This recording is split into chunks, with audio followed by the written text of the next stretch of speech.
কিশোরগঞ্জের পাকুন্দিয়ায় একটি তুলোর গুদামে ভয়াবহ অগ্নিকাণ্ডের ঘটনা ঘটেছে। রবিবার রাত 10টার দিকে পাকুন্দিয়া উপজেলার পুলেরঘাট বাজার সংলগ্ন মাইজহাটি এলাকায় এই অগ্নিকাণ্ডের ঘটনা ঘটে। স্থানীয়রা জানান, রাত 10টার দিকে মাইজহাটি পল্লী বিদ্যুতের সাবস্টেশন সংলগ্ন শামীম এবং নিজামউদ্দিনের যৌথ মালিকানাধীন একটি তুলোর গুদামে আগুন লাগে।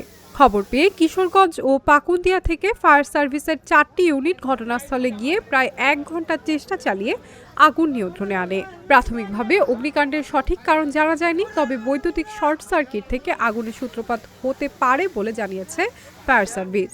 আগুনে 20 লাখ টাকার ক্ষয়ক্ষতি হয়েছে বলে দাবি করেছেন ক্ষতিগ্রস্ত 2 ব্যবসায়ী। আমরা আগুনের সংবাদ পাই 9টার পরে সংবাদ পাইছে। সম্ভবত আমাদের ওই যে এখানকার যে একজন ব্যবসায়ী আমাদের আশেপাশেই ছিল, তখন আমাদের অফিসে এসে বলছে আগুন লাগছে। ওনাকে আমরা গাড়িতেই নিয়ে আসছি, আইসা দেখে আগুন জ্বলতেছে, দাউ দাউ করে জ্বলতেছে। তুলার গোডাউন ছিল মূলত, তুলার গোডাউনে আগুন কিন্তু দ্রুত ছড়ায়। আমরা চেষ্টা করছি আগুনটাকে আশেপাশে যাতে না ছড়ানো হয়, এই জন্য আশেপাশে ঘরগুলো আমরা ভিজিয়ে রাখছি।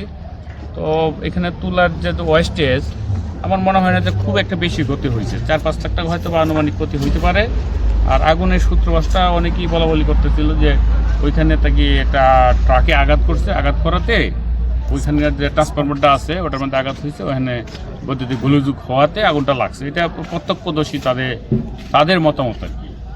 তো আমরা পাকুন্দিয়া স্টেশনে 2টা, আমাদের 2টা এই গাড়িগুলো, আমাদের 4টার মধ্যে আমাদের 2টা পানিবাহী গাড়ি আর 2টা হচ্ছে আমাদের পাম্প, দ্বিতীয় কল বলি আমরা পাম্প। আমরা ওই পাম্পগুলো পুকুরে সেট করি, আশেপাশে পানি পাইছি, পানি পাওয়াতে আমরা দ্রুত কাজটা করতে পেরেছি।